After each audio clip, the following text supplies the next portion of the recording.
Herzlich willkommen zu einem neuen YouTube-Video. Und heute soll es um das Thema Aufräumen, Loslassen und auch Transformation gehen. Und hierbei kann uns die Astrologie und die Numerologie aktuell super helfen. Und die Sterne sozusagen stehen richtig gut, um mal richtig loszulassen, zu entrümpeln und aufzuräumen. Wer das Video heute zur Veröffentlichung schaut, am 24. August 2025 hatten wir gestern einen Neumond im Zeichen der Jungfrau. Und die Jungfrau steht genau für diese Themen. Sie ist sehr analytisch, organisiert, sie räumt gerne auf, sie bringt gerne Struktur rein, sie mag Routinen und es ist ein super Zeitpunkt, um eben auch neue Dinge einzuladen, um sich zu fragen, was für Routinen dienen mir in meinem Leben noch?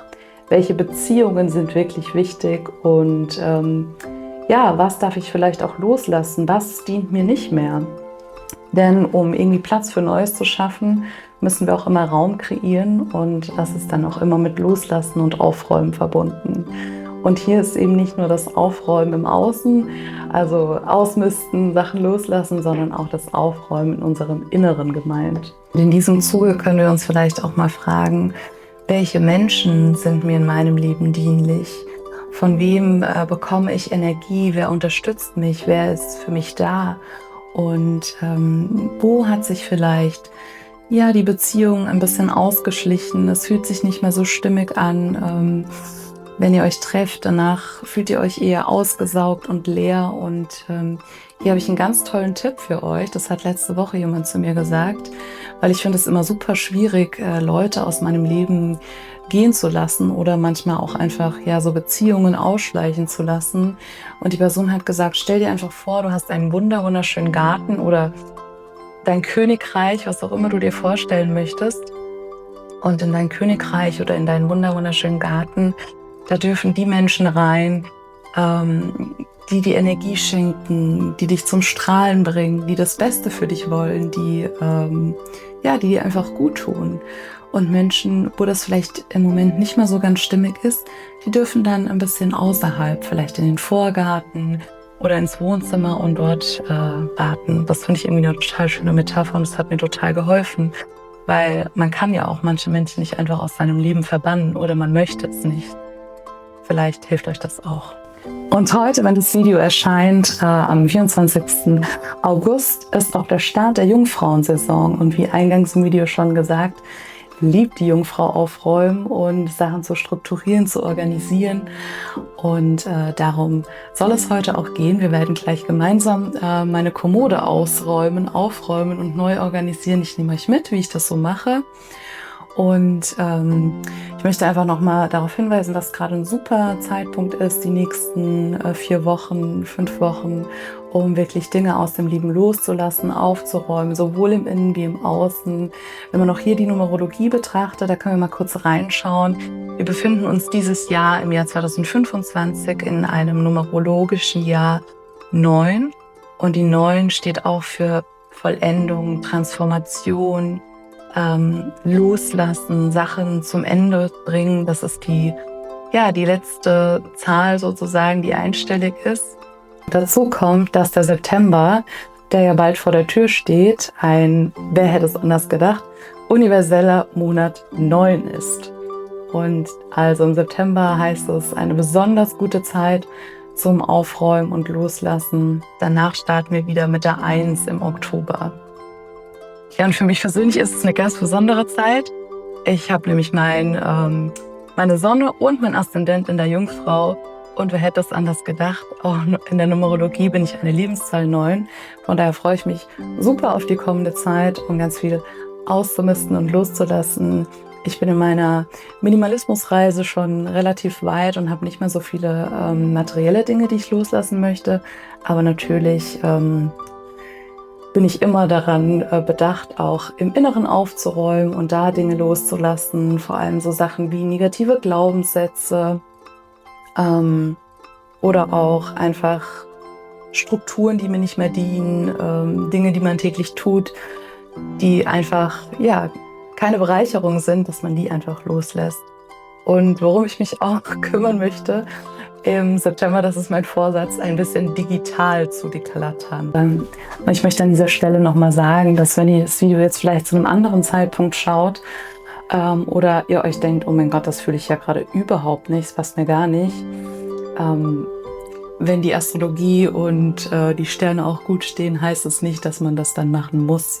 Ich finde es immer ganz wichtig, wenn man aufräumt und loslässt und diese Transformationsreise, was es ja auch irgendwie ist, wenn man im Außen aufräumt, tut sich was im Inneren. Wenn man im Inneren aufräumt, dann hat man Lust, im Außen was zu verändern. Es ist immer wichtig, dass sich das für dich stimmig anfühlt und dass du diesen Impuls hast. Und dann hast du auch mehr Energie und mehr Freude und Motivation dran zu bleiben. Das mal so am Rande noch. Da haben wir so einen kleinen Abschweif in die Numerologie und die Astrologie gemacht. Und wir starten jetzt mit meiner Kommode. Die wird einmal komplett ausgeräumt und aufgeräumt. Und ich wünsche euch ganz viel Spaß dabei. So, und wir starten jetzt mit dem Aufräumen dieser wunderschönen Kommode hier, wo ich auch immer ganz oft gefragt werde, wie passen da zur Hölle deine Klamotten rein? Ich zeige es euch heute. Und hier oben gibt es auch immer so eine Krimskrams-Schublade, wo alles so rumfliegt. Und ich versuche das immer aufzuräumen. Die hier geht noch. Aber die hier, ihr seht es, die lässt sich schon gar nicht mehr richtig öffnen. Und genau, hier sind meine ganzen Kabel und Mikros und so ein Kram drin. Und das räumen wir heute alles auf. Ich zeige euch jetzt mal überall das vorher. Hier ist schon die nächste. Hier habe ich nun mal meine Schuhe ordentlich drin. Jetzt habe ich hier aber noch Bücher und so anderen Kram, die ich einfach so reingestopft habe. Und hier unten kommen dann die Klamotten. Hier geht es weiter mit Kleidung und da habe ich noch mein ganzes Verbandszeug.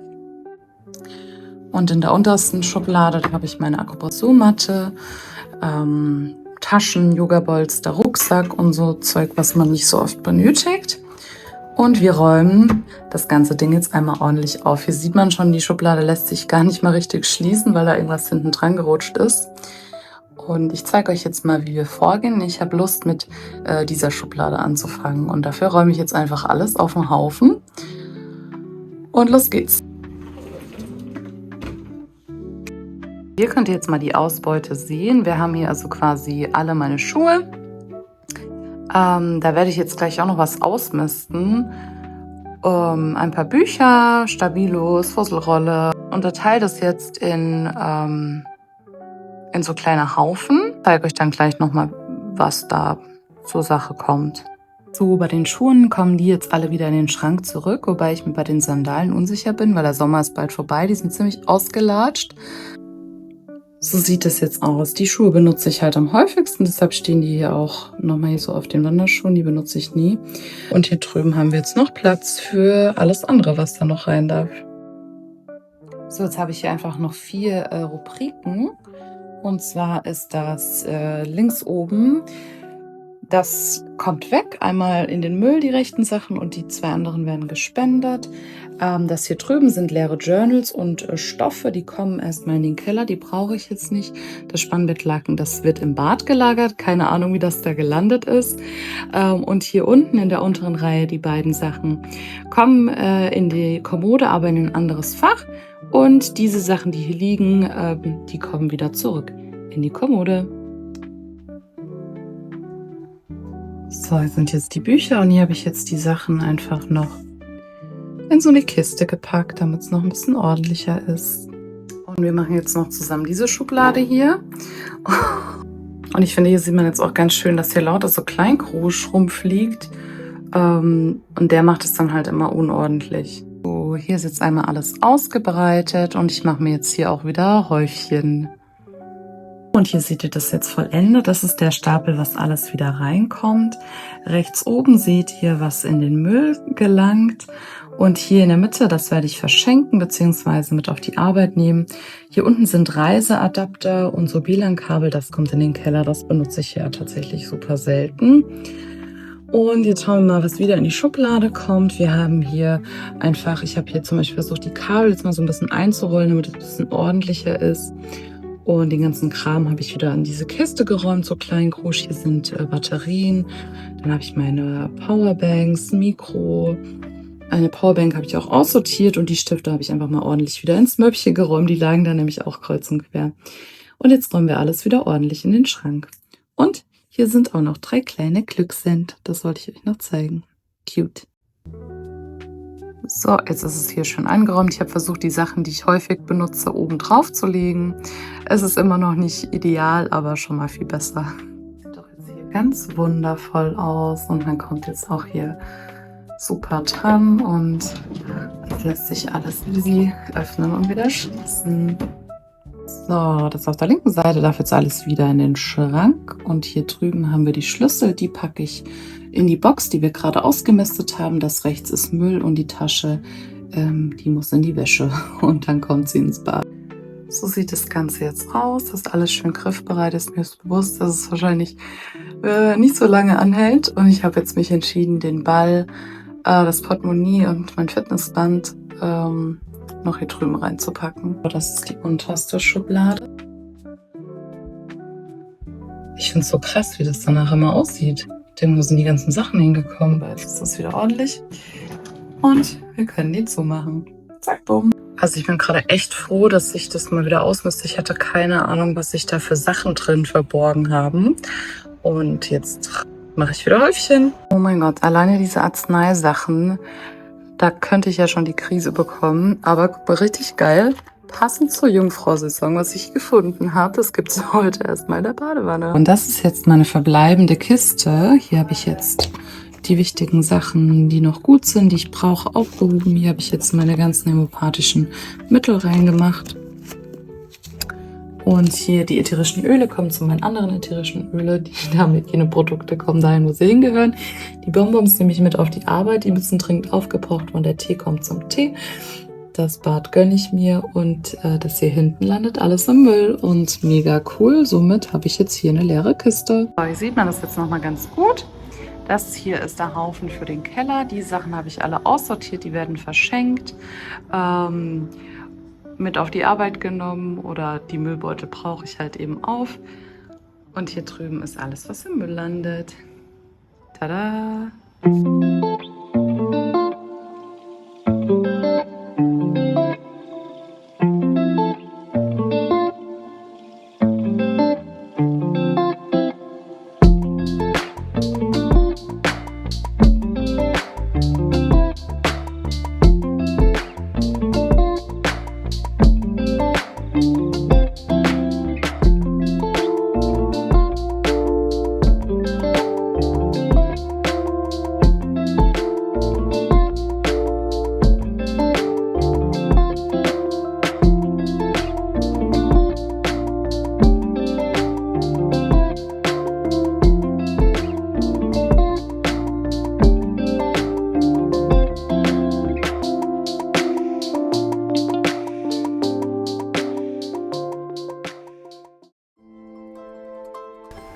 Ja, und jetzt sind wir schon am Ende des Videos angekommen. Ich hoffe, es hat euch gefallen und der kleine Ausblick oder der kleine Ausschwenker in die Astrologie und die Numerologie hat euch gefallen.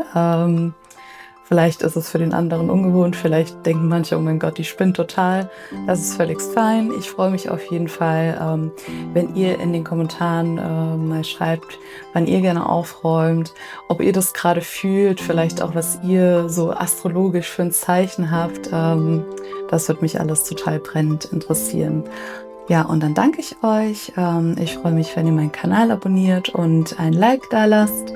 Und ich wünsche euch einen wunderbaren Start in diese neue Saison, in diesen neuen Abschnitt. Und wenn ihr Lust bekommen habt, aufzuräumen, wünsche ich euch dabei ganz viel Erfolg und schicke euch ganz viel Energie rüber. Macht's gut, bis bald. Ciao.